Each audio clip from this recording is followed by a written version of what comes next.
आता बऱ्यापैकी उजाडायला सुरुवात झाली आहे. जी फर्स्ट सोलो लॉंग राईड आहे ही. मस्त नदीमध्ये तिचं प्रतिबिंब पडलं आहे बघा. जे कोकणातले नसतील त्यांनाही कोकण अट्रॅक्ट करतो. हे कोकणाचं सामर्थ्य आहे.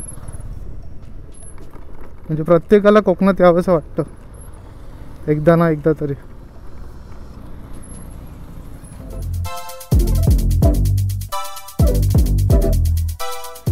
नमस्कार मित्रांनो, तुमचे स्वागत आहे माझ्या चॅनलवर. आज आपली कोकण राईड सुरू होते मित्रांनो. सकाळचे वाजलेत आता 4 वाजलेत आणि आपण आता निघतो आपल्या कोकण राईडला. खूप एक्सायटेड आहे राईडसाठी. आता बघू कशी राईड होते ती. एकच बॅग घेतली.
जवळपास 60 किलोमीटरचं अंतर पार केलं आहे. अजूनही उजाडलेलं नाही आहे. वाजलेत 5:43. गारवा जाणवतोय, गारवा राईडच्या दरम्यान. मस्त थंड हवा सुटली. आजूबाजूला की हिरवीगार झाडी आहे. आता बऱ्यापैकी उजाडायला सुरुवात झाली आहे. आपण नागोठने क्रॉस केलं आहे. जवळपास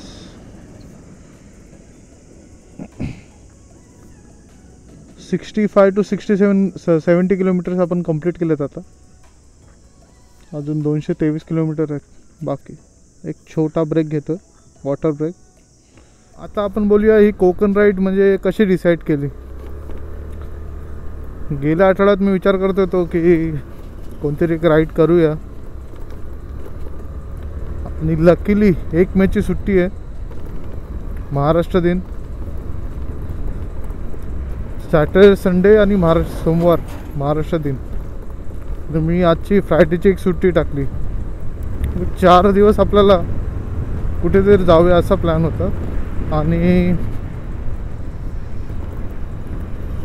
आय थिंक 3-4 दिवसापूर्वीच माझी वाईफ गावी गेली. तिचं गाव रत्नागिरीच आहे, पण आता तिकडेच जाणार आहोत. तिचं प्रॉपर घर आहे तिकडे,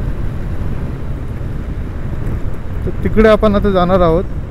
त्या हिशोबाने राईड मी करायचं ठरवलं. आणि कोकण राईड मी खरं तर पावसाळ्यात करणार होतो. म्हणजे माझं गाव रत्नागिरीपासून जवळपास आणखी 100-150 किलोमीटर असेल. तर ते सगळं तिथून विजयदुर्ग फोर्ट वगैरे तसं करत करणार होतो. ते आपण करूयाच. पण आता रत्नागिरीच्या आसपासचे जे लोकेशन्स आहेत ते आपण व्हिजिट करूया आणि मी ते ब्लॉगद्वारे तुमच्यापर्यंत पोचवीन. माझी फर्स्ट सोलो एवढी मोठी लॉंग ड्राईव्ह आहे. जी फर्स्ट सोलो लॉंग राईड आहे ही. वा मस्त सकाळ, अशी सकाळ अनुभवायला खूप कमी मिळते. कारण आपल्या इथे काय आता तशी गाड्यांचे आवाज वगैरे असतात. इथे मस्त पक्ष्यांचा आवाज येत होता मगाशी. ज्यावेळी हेल्मेट काढलं तेव्हा ऐकायला आला, नाहीतर आता तसं ऐकायला येत नाही मला काय. मस्त असं कोकणातली सकाळ. इथून कोकण तसं चालू झालं, नागोठण्याच्या पुढे आहोत आपण आता. कोकणातल्या रस्त्यांचं काय आता बोलायचं आपण, पण बऱ्यापैकी आता काम चालू झालं. बहुतेक गणपतीच्या आधी तरी हे कंप्लीट व्हायला पाहिजे. संडेला सर्व्हिसिंग करून घेतली तर लॉंग ड्राईव्हला जातो याचा अर्थ. कारण मी ऑइल चेंज केलं नव्हतं, आता ऑइल चेंज केलं. जवळपास येऊन जाऊन आपली 300-700 किलोमीटर तरी राईड होणार आहे. क्या बात आहे, काय मस्त नजारा आहे. उन्हाळ्यात असा नजारा आहे, म्हणजे संपूर्ण हिरवीगार झाडी. पावसाळ्यात तर वेगळंच दृश्य असतं इकडचं. आणि मित्रांनो, राईड करायला एवढी मजा येते ना, म्हणजे आय नो रस्ता खराब आहे, पण तरी हे असे दृश्य बघत बघत आपण ही राईड कंप्लीट करू. सोलो राईड आहे त्यामुळे कोणाशी गप्पा मारतोय तर मी ते तुमच्याशीच. तेच पेट्रोल आता फुल करून घेऊया. पहिलं बघू चालू आहे का. 6:30 झाले.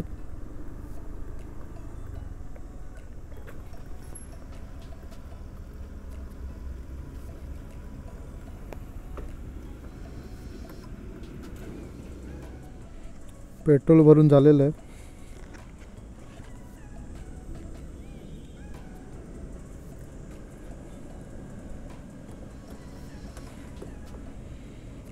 जवळपास 87 किलोमीटर कंप्लीट झालेत आपले. अजून 208 किलोमीटर बाकी.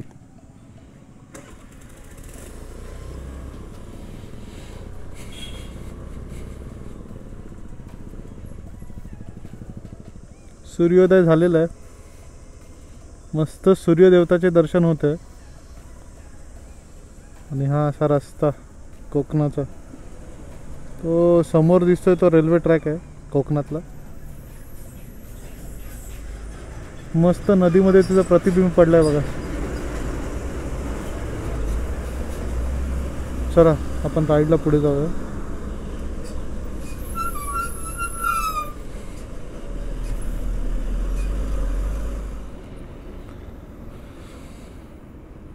आपले जवळपास 110 किलोमीटर झालेत आणि आपण आज माणगावला पोचलो.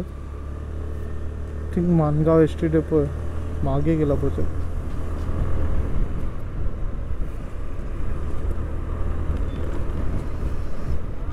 मध्ये मस्त रस्ता भेटला, म्हणजे सुसाट आलं. मित्रांनो, त्या डोंगर रांगा बघा ना, काय सुंदर दिसत आहेत. सौम्य सूर्याचा प्रकाश पडला त्यावर, चमकत आहेत ते अक्षरशः. निरभ्र आकाश.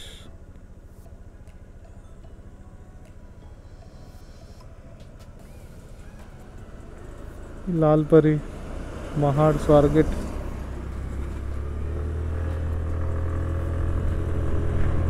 ते एवढे नजारे आहेत ना की ते बघून मन भरणारच नाही.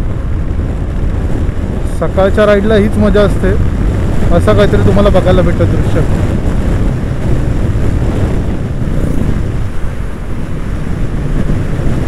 रस्ता बघा ना किती सुंदर केला आता, सुसाट एकदम. आपण ऑलमोस्ट आता महाडला पोचू. इथे मध्ये जाताना ना एक सावित्री नदीच्या इथे क्रोकोडाईल पॉइंट आहे. जाता जाता तो बघून जाऊया. ऑन द वेच आहे. इथून आय थिंक 10-12 किलोमीटरच आहे. 14 मिनटं दाखवत आहे डिस्टन्स. असा काहीसा क्रोकोडाईल पॉइंट आहे, पण आता तसं काही दिसत नाही. मला वाटत नाही सकाळी सकाळी त्या मगरी बाहेर येतील. पण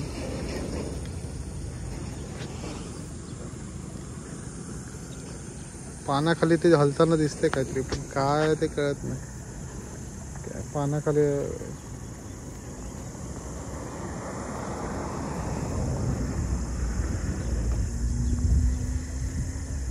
हा क्रोकोडाईल पॉइंट आहे. आपण आता जस्ट महाड क्रॉस केलंय. अजून रत्नागिरी 162 किलोमीटर्स बाकी आहे. नाश्ता करून घेतो. लकीली एक हॉटेल भेटले जाऊ.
स होत आलो वरती, दोघं तिकडे.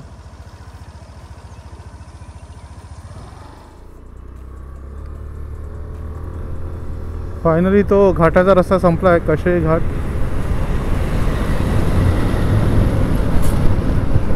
आता असा हायवे चालू झाला आहे.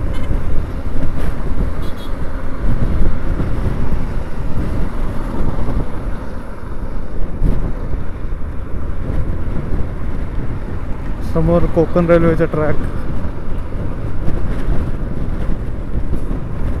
क्या बात. कोकण रेल्वे.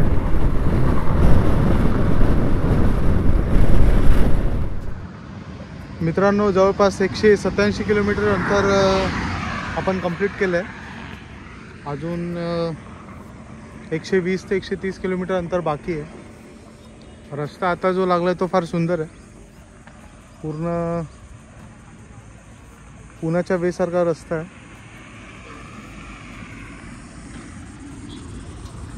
आता बघूया अजून किती वेळ लागतोय ते. अजून 2 ते 3 तास लागतील. 120 किलोमीटर जवळपास 130 किलोमीटर. असाच रस्ता असेल तर आपल्याला लवकर कंप्लीट होईल. चला मग मी तुम्हाला आता पुढे रस्त्यात भेटतो. आता खेड येईल, खेड लागेल, मग सावर्डे, मग चिपळूण, मग आपला रत्नागिरी. मग रत्नागिरीच्या आधी संगमेश्वर पण लागेल. आता थोडं ऊन यायला चालू झालं, पण मस्त आजूबाजूचा परिसर काय मस्त.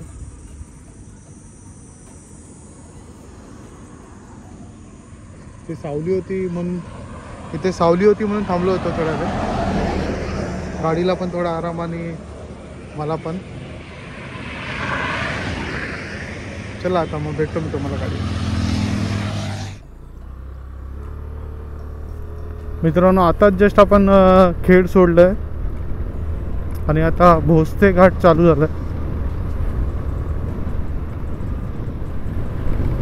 रस्ते बऱ्यापैकी चांगले झालेत आता इकडचे पुढचे. तर मध्ये ते माणगावच्या आधी थोडं डायव्हर्जन्स आहेत खूप. अजून जवळपास 110 किलोमीटर बाकी आहे. आपण जे यूट्यूबवर ब्लॉग बघतो जे लॉंग रूटचे असतात ते ब्लॉग जवळपास कमीत कमी 20 ते 25 मिनटाचे असतात, बरोबर. पण त्यामागचा प्रवास किती मोठा असतो. म्हणजे आता मीच विचार करतो की काय शूट करू आणि काय नाही. म्हणजे व्लॉगमध्ये काय ॲड करायचं आणि काय नाही ॲड करायचं, आता तसा विचार आहे. कारण प्रवास जवळपास हा 6 ते 7 तासाचा आहे. त्या 6 ते 7 तासाचे आपल्याला 15 ते 20 मिनटं करायचे. मग त्यामध्ये आपण काय काय दाखवू शकतो, काय काय कव्हर करू शकतो, तो एक विचार करण्याचा भाग आहे. मित्रांनो, 3 दिवसाचा जो आता प्लॅन आहे तो काय असा एकदम ठरवलेला काहीच नाही आहे. 2-3 ठिकाण आहेत जी जाणारच आहोत आपण. एक कनिका दत्त मंदिर आणि दुसरं देवघळी, म्हणजे त्याच्या बाजूलाच एक समुद्रकिनारा आहे, तिकडे जाणार आहोत. बाकी तिकडे काय होणार आहे, कोणते लोकेशन आपण एक्सप्लोअर करू ते काही ठरवलेलं नाही. त्याचा प्लॅन आज मी रात्री करीन. कसे 3 दिवस आपण चांगल्या प्रकारे युटिलाइज करू शकतो. हा आता परशुराम घाट चालू झाला आहे.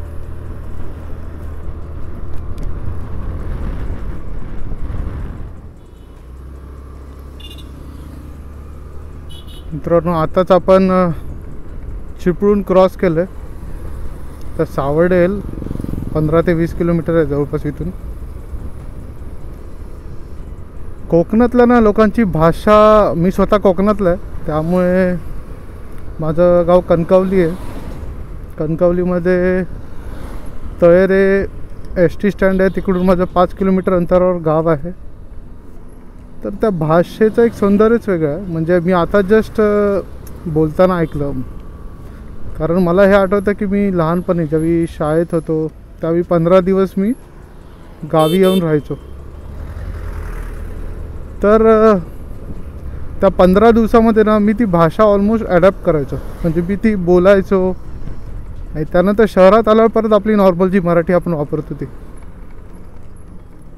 म्हणजे भाषेचे सौंदर्य इतकं आहे ना की ती लगेच शिकता येते आपल्याला ऐकून. पण बोलण्याची टोन, म्हणजे जो बोलायची जी शैली आहे ती वेगळीच आहे. म्हणजे ती ॲट्रॅक्ट करते. म्हणजे ते जेव्हा काही बोलत असतात ना त्यावेळी, आणि ती काही वेळेला लगेच समजते की काय बोलायचं आहे त्यांना. जे कोकणातले नसतील त्यांनाही कोकण ॲट्रॅक्ट करतो. हे कोकणाचं सामर्थ्य आहे. म्हणजे प्रत्येकाला कोकणात यावंसं वाटतं एकदा ना एकदा तरी. आणि कोकण 12 महिने बहरलेला असतो. उन्हाळ्याच्या सुट्टीत जर तुम्ही कोकणात जाल तर आंबे, फणस, परत काजू या गोष्टी तुम्हाला खायला मिळतील. त्यानंतर जर तुम्ही पावसाळ्यात जाल तर तुम्हाला शेती कशी करतात, कोकणाची शेती, पारंपरिक पद्धत ती तुम्हाला पाहायला भेटेल. आणि त्यानंतर जर तुम्ही हिवाळ्यात गेलात आणि पावसाळ्यात तुम्हाला गणपतीसुद्धा असतात, गणपतीचे सण असतात. आणि सर्वात मोठा सण गणपतीचा तिकडेच होतो, कोकणातच होतो. तो तुम्ही अनुभवू शकता. आणि हिवाळ्यात तर तुम्ही जी कापणी असते त्या गोष्टी, जे भाताचं पीक आहे ते कापणी वगैरे असते त्या गोष्टी तुम्ही पाहू शकता. म्हणजे कोकणात तुम्ही कधीही जा 12 महिने, तुम्हाला तो आनंद नेहमीच मिळेल. त्या गोष्टीचा आनंद तुम्ही त्यामध्ये लुटू शकता. असा हा कोकण आहे. तुम्हाला बोलणारे खूप मिळतील की तू स्कूटरवर राईड करू शकत नाही, एवढं लांबची राईड तू नाही करू शकत. पण जर तुमच्यामध्ये कॉन्फिडन्स असेल ना तर तुम्ही कोणतीही राईड करू शकता. कॉन्फिडन्स आला पाहिजे की मी हे करू शकतो, त्यावरच तुम्ही त्या राईडला रेडी होता. आणि असं काही नाही की स्कूटरवरच आहे किंवा 100 cc ची बाईक आहे 150 सीसीची आहे, 200 सीसी किंवा बुलेट आहे. तुमच्या मनाची तयारी असेल तर तुम्ही कुठेही राईड करू शकता. माझा मेन मुद्दा हाच असतो की यातून मला समाधान मिळते. या राईड मी जी राईड करतो त्यातून मला समाधान मिळते, त्यामुळे मी राईड करतो. त्यापेक्षा मोठा आनंद नाही आहे.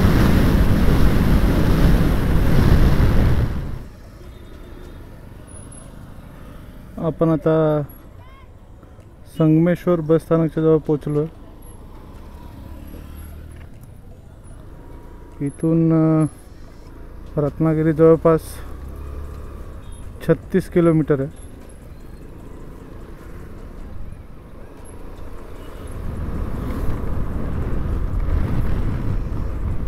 सकाळी मी 4:30ला निघालो होतो, आता वाजलेत 12:30.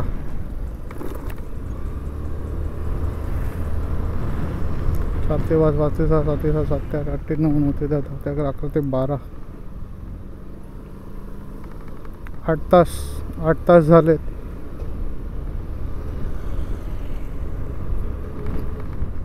पण आपण आरामात आलो तसे.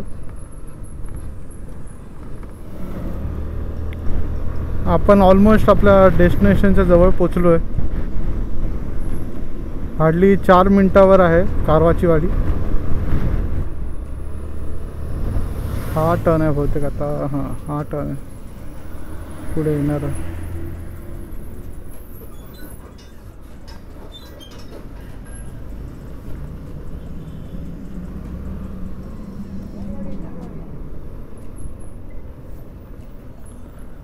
फायनली आपण पोचलो आहे कारवाची वाडी, Ratnagiri. A few moments later.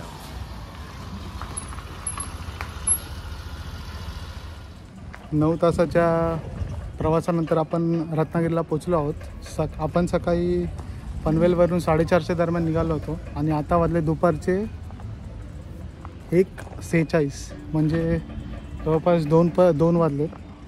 9 तासात आपण जवळपास 318 समथिंग किलोमीटर अंतर पूर्ण केलं आपण. तुम्हाला हा व्हिडिओ कसा वाटला हे नक्की कमेंट करून सांगा आणि चॅनलवर नवीन असाल तर चॅनलला सबस्क्राईब करा.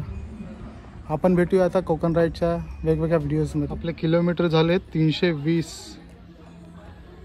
Panvel to Ratnagiri. Total kilometre झालेत आपले 320.